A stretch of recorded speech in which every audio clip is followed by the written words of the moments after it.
Bien, nous sommes aujourd'hui le 17 mars 2016 et je rends grâce et gloire à Dieu pour le bonheur de sa présence dans ma vie, dans mon cœur et dans la vie de bien des personnes autour de moi et pour tout l'amour dont il nous bénit parce qu'il est un tendre Père céleste merveilleux qui prend tendrement soin de nous et pour tout son amour et ses bons soins.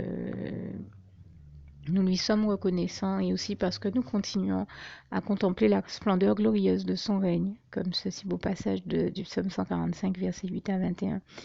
Là encore, on évoque bien la réalité et je lui rends grâce et gloire.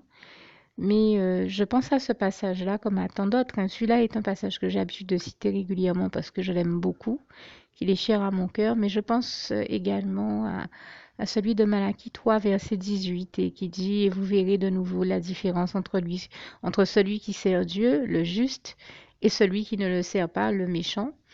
Et bien entendu, ici, on pourrait également utiliser un synonyme de méchant et prendre par exemple le mot personne non seulement méchante, mais démoniaque, diabolique, puisque Dieu lui-même nous en a averti dans sa sainte parole, la Bible, notamment en Jean 8, verset 41 à 47 et également en Jean 10, verset 10 à 11. Il nous a parlé du diable, de sa réalité, de son fonctionnement. Il dénonce ses mauvaises œuvres et gloire à Dieu qui nous en avertit par ce biais-là qui nous avertit de la réalité du fait que non seulement il est vivant, mais malheureux que le diable est vivant. Alors, bien sûr, Dieu lui-même est vivant. Là, c'est écrit en Ésaïe 49, verset 18. Mais malheureusement, l'ennemi de Dieu, l'ennemi juré de Dieu, qui est aussi notre ennemi, à tel point que nous l'appelons l'ennemi, le diable, lui aussi malheureusement est vivant parce qu'on se passerait bien de son existence vu comment il n'arrête pas de provoquer les problèmes dans la vie de tout être humain et comme il l'a toujours fait tout au long de l'histoire de l'humanité. Et il le fait notamment par le biais des personnes qui le servent. Et là encore, c'est une réalité dont le Seigneur Jésus nous a avertis, notamment dans les passages, comme je disais, que je viens de citer. Et en particulier en Jean 8, versets 41 à 47, où le Seigneur Jésus nous avertit qu'il n'y a rien de bon, aucune vérité dans le diable, puisqu'il est le père du mensonge, un peu comme une espèce de machine à déblatérer des mensonges et à faire le mal. Il ne sait faire que ça, il ne sait rien faire de bon, il ne sait faire aucun bien à personne parce qu'il n'y a rien de bon en lui, il n'y a que de la méchanceté, de la cruauté. Et le Seigneur Jésus nous avertit également dans ce passage-là que ceux qui le servent, ses enfants, sont comme lui, ont le même fonctionnement et font les mauvaises œuvres de leur Père. Et c'est tellement réel et tellement vrai, je ne peux que confirmer ici à quel point ces paroles sont véritables et en confirmer la véracité, puisque dans mon cas, malheureusement, je me retrouve à vivre avec une personne qui elle-même reconnaît ouvertement qu'elle sert le diable, qu'elle sait que Dieu... elle fait partie d'un groupement de personnes qui se revendiquent eux-mêmes comme étant des personnes qui savent très bien que Dieu existe, mais qui ont choisi de servir le diable, qui n'ont même pas honte d'oser dire ça publiquement. Et donc, quand je vais la décrire ici et décrire le genre de choses qu'elle fait, je le fais non pas pour attaquer ou que mon propos vise quelqu'un, parce que si c'était le cas, je dirais son nom, je dirais de qui il s'agit. Et ici, vous l'aurez remarqué, je ne dis pas de nom, donc on ne sait même pas de qui je parle, parce que mon propos ne vise pas à attaquer une personne ou à parler d'une personne et à la critiquer en décrivant ce qu'elle fait, mais plutôt à aider à comprendre peut-être ceux qui en ont besoin, à donner en fait, à illustrer la réalité de, de, de, de ces paroles et de ce dont le Seigneur nous avait avertis par un cas concret, pratique que j'ai pu étudier sous mes yeux. Et en quelque part, je rends grâce et gloire à Dieu. Je le remercie de m'avoir permis de vivre tout ça parce que certes, c'est pas évident de vivre avec un démoniaque à ses côtés, mais ça permet de nous ramener à ces réalités-là. Parce que quand j'ai entendu ces personnes-là qui se revendiquent, qui disent elles-mêmes qu'elles appartiennent à une secte sataniste et qui disent elles-mêmes qu'elles ont choisi, malgré le fait qu'elles connaissent Dieu, elles aient vu comment Dieu est merveilleux, de faire la connerie, de se laisser emporter par le diable à servir le diable et la cause du mal au lieu de servir Dieu et la cause du bien, puisque comme j'ai l'habitude de le dire, servir Dieu, c'est servir aussi la cause non seulement du bien, mais de l'amour, de la paix, de la joie, de la lumière, de la justice, de l'intégrité, de la droiture, de toutes les bonnes notions de la justice de Dieu, de toutes les bonnes notions que nous connaissons, bonnes et belles valeurs et notions que nous connaissons de la vie et qui nous viennent de Dieu, puisque toute belle et bonne chose dans la vie nous vient de Dieu, qui nous en bénit et toute la gloire lui en revient. Eh bien, ces gens-là, au lieu de choisir donc de prendre la vie du bon côté, de faire les bonnes choses et de servir le bien avec Dieu, ont choisi de la prendre du mauvais côté, de servir le diable et de faire les mauvaises choses et toutes les mauvaises choses et mauvaises œuvres qui les entraînent à faire. Et c'est incroyable, mais vrai, parce que tant que je n'avais pas rencontré ces personnes-là dans ma vie réellement, je ne m'imaginais pas que le mal existait à ce point-là sur Terre, et encore moins dans notre magnifique île dont Dieu nous a bénis, la Guadeloupe, dans cette île paradisiaque où Dieu a tout mis pour que nous soyons heureux. Malheureusement, certains diaboliques font tout pour dégrader notre qualité de vie. Et c'est vrai que là où tout irait bien si le diable et ses serviteurs n'étaient pas là, euh, malheureusement, on entend de plus en plus parler de faits de violence, de faits divers graves, de choses dont on ne comprend pas le sens par moment. On se dit, je sais pas moi, ça arrivait encore la semaine dernière ou la semaine d'avant, quelqu'un qui tue parce qu'on l'a mal regardé ou parce qu'on a ou quelqu'un qui tue une autre personne pour ce genre de choses-là ou pour des choses la vie a un tel prix. La vie est tellement précieuse et notamment aux yeux de Dieu au point que Jésus soit venu pour nous apporter la vie et la vie en abondance comme il est écrit en Jean 10 verset 10. Et puis la preuve que la vie est importante aux yeux de Dieu, c'est que comme il est écrit en Jean 3 verset 16, Dieu a tant aimé le monde et donc les hommes qu'il a donné son Fils unique Jésus-Christ afin que quiconque croit en lui ne périsse point mais ait la vie éternelle. Donc si Dieu a donné son Fils unique quand même pour sauver la vie de milliers d'autres personnes derrière, pour ne pas dire de millions plus précisément, et que ces personnes-là aient la vie éternelle, c'est vous dire comment la vie est précieuse aux yeux de Dieu, de Jésus et de son Saint-Esprit, comment il fait tout et au mieux pour que nous soyons tous heureux et épanouis. Et le passage de 3 Jean 1, verset 2, là encore, nous le démontre bien. Je vous invite vraiment à aller lire tous ces passages dans vos Bibles et notamment à voir comment ils y sont textuellement écrits. Si bien sûr il ne se retrouve pas à être par exemple dans le visuel de cette vidéo déjà, mais n'hésitez pas à ouvrir vos Bibles et à vraiment prendre le temps de lire ces passages et de les intégrer. Et eh bien, malgré ça, j'ai envie de dire que Dieu a tout mis en œuvre pour que la vie nous soit la plus agréable que possible et profitable que possible. Malheureusement, le diable vient souvent rajouter son grain de sel dans la machine de Dieu pour essayer de voir si il arrive à la dérailler et à perturber, bloquer le bon déroulement et fonctionnement des choses. Et il le fait de diverses manières et surtout malheureusement en utilisant euh, ses enfants, les diaboliques, les démoniaques pour ça. Et je vous assure que si je n'avais pas rencontré ces personnes-là, je ne me rendrais pas compte que ça existait. Et surtout, si j'avais pas eu cette personne dont je parle sous mes yeux, je me serais pas rendu compte de qu'est-ce que c'est qu'un démoniaque et à quel point le diable les entraîne à faire le mal à un plus haut point et à un point qui est très très grave. Et ces gens-là, en fait, polluent la vie et la qualité de vie de l'humanité en général, tellement ils sont habités par le diable et par le mal.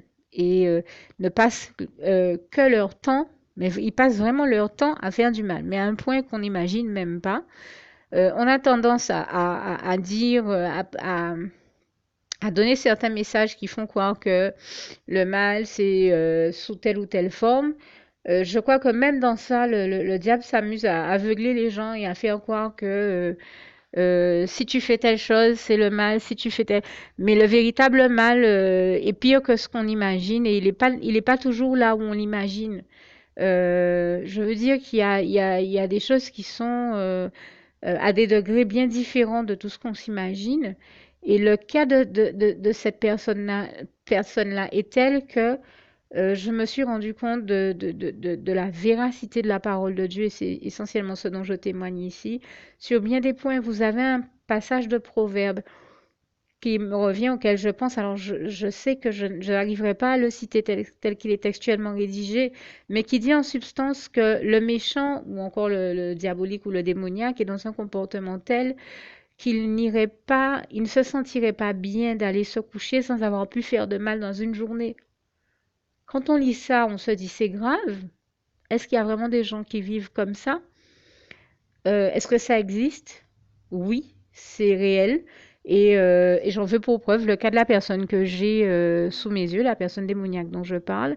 Et le pire, dans tout son degré élevé de démonicité, c'est que c'est quelqu'un que le diable utilise, puisque le diable a déjà compris que c'est pas avec du vinaigre qu'on va prendre des mouches. Donc, il rend ces personnes-là, il leur donne le diable et ses serviteurs, ses enfants se présentent toujours aux autres en anges de lumière. Ce sont des gens qui font tout pour donner une image d'eux-mêmes propre sur elles.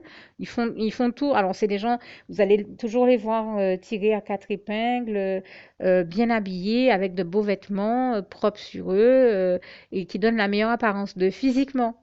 Le problème, c'est que comme l'être humain s'arrête à l'apparence, eh ben, l'être humain va se dire, entre quelqu'un qui est mal habillé et qui a des vêtements froissés, mais qui peut être quelqu'un d'intègre, d'honnête et qui peut être un serviteur de Dieu, et quelqu'un qui va se présenter avec de beaux habits, une belle tenue et un vêtement super classe machin, l'être humain va avoir une tendance à choisir celui qui est bien habillé, qui est super classe, et laisser de côté celui qui a une apparence moins réjouissante. Le problème, c'est que l'habit ne fait pas le moine et très souvent, les diaboliques ne sont pas ce qu'on imagine. Les gens croient, par exemple, j'ai connu quelqu'un comme ça, j'ai rencontré quelqu'un comme ça qui me disait, ouais, mais pourquoi certaines personnes sont toujours habillées en noir? Est-ce qu'elles servent le diable? Voilà ce genre d'a priori, de préjugés que les gens ont à croire que servir le diable, ceux qui servent le diable, mais sont forcément habillés en noir et ceux qui servent Dieu sont forcément habillés en blanc. Je réponds non, c'est faux. C'est là encore un a priori, un préjugé que beaucoup de personnes ont. J'ai répondu à cette personne, s'il faut rentrer dans cette logique-là, je connais de très grands serviteurs et servantes de Dieu, de très grands hommes et femmes de Dieu qui servent Dieu et qui s'habillent en noir parce que c'est une couleur qui leur sied mieux, qui leur va mieux, qui est amincissante et qui est moins salissante, mais qui sont des gens sincères, honnêtes et qui ont une grande foi en Jésus-Christ et ce sont des gens droits et intègres. Vraiment, l'habit ne fait pas le moine. Et ce sont souvent des pasteurs, justement. Alors que je connais aussi de grands criminels. J'en connais un, il est un peu comme un tueur en série, et c'est un gars qui s'habille toujours en blanc et qui veut donner une image de lui comme étant une image de quelqu'un de très spirituel qui fait croire qu'il sert Dieu et qu'il est avec Dieu, alors qu'en réalité, ce n'est rien d'autre qu'un meurtrier, et c'est réel. Donc, faut arrêter avec ce type de préjugés qu'on a devant le mal là où il n'est pas, ou de croire que le mal est là où il n'est pas, et de ne pas le voir là où il s'agit de le voir. Et la personne donc dont je vous parle qui est diabolique sous mes yeux, c'est quelqu'un qui est comme ça, qui s'habille toujours très classe, toujours avec de belles robes, de beaux vêtements et tout ce qu'on veut. Toujours rapporter les dernières chaussures, les dernières robes, les derniers chapeaux, les derniers sacs, derniers cris. Donc qui donne une belle image d'elle, qui porte tous les derniers parfums à la mode, mais qui en réalité est une diabolique finie. J'en veux pour preuve qu'un jour, j'ai voulu prier avec elle et l'une de ses amies, et elles m'ont tout de suite dit, mais enfin, l'une de ses meilleures amies m'a répondu, mais enfin, pourquoi tu viens nous parler de Dieu et prier avec nous? Tu sais déjà qui on sert, à savoir le diable, et tu sais déjà que c'est avec lui qu'on a choisi d'aller en enfer. Donc c'est même pas la peine de venir me parler de Dieu, de venir nous parler de Dieu. Elles m'ont carrément dit ça et je parlais de parfums tout à l'heure et je me suis rendu compte qu'en fait tous les parfums et produits qu'elles utilisent sont en rapport avec le diable. L'un de ces parfums, c'était le baiser du dragon. Et nous savons que le baiser du dragon, celui qu'on mentionne comme étant le dragon dans la Bible, c'est le diable. Nous savons aussi que moi, je me rappelle que cette amie-là elle est venue un jour à la maison et ce sont des personnes, au lieu de se dire qu'elles se réunissent, qu'elles vont prier ensemble et qu'elles... Moi, quand mes copines viennent à la maison me voir, elles me disent tu as ta Bible, on va prier, on va lire la parole de Dieu ensemble, on va prier le Seigneur pour telle et telle chose, tel ou tel point de prière. Mais elles, quand ses copines viennent la voir à la maison, notamment celle dont je viens de parler tout à l'heure, je me rappelle qu'un jour, elle lui demande l'un de ses produits de beauté, même ses produits de beauté, ses parfums, ont tous un rapport avec le diable ou la démonicité ou le diabolisme ou les choses des ténèbres au lieu que ce soit les choses de Dieu. Et en fait, sa copine est venue la voir en lui disant est-ce que tu as ton eau de tomate diabolique? Et c'est réellement écrit sur le flacon, c'est réellement un produit de beauté qui existe. Et j'en parlais un jour à une chrétienne qui m'a dit attends, c'est réel, ça existe? Je lui ai dit oui, bien sûr, ça existe. Et si tu as un doute, eh ben, va sur Google, tape eau de tomate diabolique. Elle l'a tapé, elle a vu le flacon, elle a vu que ça existe vraiment. Mais cette fois-ci, moi, pour vous montrer que je dis la vérité, je suis allée même jusqu'à prendre des photos de ces produits de beauté. Vous vous rendrez compte? Elle a une bouteille de parfum qui a une forme de cercueil et qui s'appelle d'ailleurs Anjou démon. Là encore, il y a encore le nom du démon sur la bouteille. Avant, elle portait le parfum poison. Et nous savons que l'empoisonnement et tout ce qui s'y rapporte, ça a à voir avec le diable et le royaume des ténèbres. Et tout ce qu'elle fait, qu'elle dit, c'est au nom du diable et c'est en rapport avec le diable. Dans une journée, je la vois passer d'une personne à une autre.